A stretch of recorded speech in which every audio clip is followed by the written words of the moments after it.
আরে কাছে করে এটি কার কোনো বিবেক নাই রে। কোনটা টাকা ছাগলটা থুইতে রে, আমি কতগুলো টাকা দি চাষ করতে, চাষ সব মাটিতে ঢেলে দিল। আয় রে কার না এই কার ছাগল রে, এটা কার ছাগল রে, কি কার ছাগল রে এটা রে,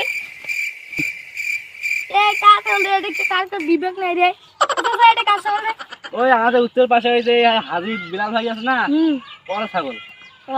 কেন ওকে ডাকতে হবে? তার কি বিবেক নাই? ওই যে বিলাল চাচা আসতেছে। সুবহানাল্লাহ সুবহানাল্লাহ সুবহানাল্লাহ সুবহানাল্লাহ সুবহানাল্লাহ সুবহানাল্লাহ সুবহানাল্লাহ। ছাগলটা তো বাইরে আসলাম, মানুষের আবাদে লাগাই দিয়ে আসলাম, দেখি পেট ভরছে কিনা, কুরবানি দিতে হইব। সুবহানাল্লাহ সুবহানাল্লাহ সুবহানাল্লাহ। আপনার কি বিবেক নাই? আমার যে ক্ষেত বাড়িতে লাগিয়ে দিয়েছেন, এই কতগুলো টাকা দিয়ে চাষ করছি, আপনি হুজুর মানছি একেবারে এই মতন কাজ করে। আপনার কি কোনো বিবেক নাই? সুবহানাল্লাহ হায় সুবহানাল্লাহ। এটা কুরবানি ছাগল, কুরবানি দিব। হে তোমরা তো নামাজও করেন না, ওজাও করেন না, কিছু করেন না, এই যে এই কুরবানিও তো দেন না। এটা কালকে কুরবানি, কালকে কুরবানি দিব, এই ছাগলও তোমরা খাওয়া দিবেন না? তোমার কি জ্ঞান বিবেক নাই? হ্যাঁ, কুরবানির ইয়া করেন দেখবে।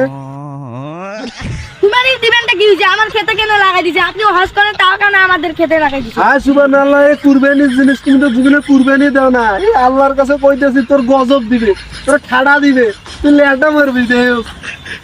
দেন তো ভাই, কি কয় কুরবানির জিনিস, তারপরও বিবেক নাই এ মানুষের। কুরবানি তো জীবনে দেয় না। সুবহানাল্লাহ সুবহানাল্লাহ।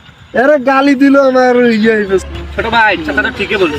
সুবহানাল্লাহ সুবহানাল্লাহ সুবহানাল্লাহ। ভাত পারলাম সেটা নিয়ে খেতে, নাহলে যে গোস্ত দিবে না এদের। আপনি বুঝছেন ভাই, শালারা তো জীবনে কুরবানি দিতে পারবো না, আর আমার মতো তো সুদ ঘুষের টাকা তো মাইরেও খাইতে পারবে না। এই যে দেখাই আল্লাহ আল্লাহ, আর গোড়া মাইরে দিলাম আমাদের। ছাগল বললাম কুরবানি ছাগল, গোড়া মাইরে দিলাম না, শালা আবার তো নষ্ট হয়ে যাক।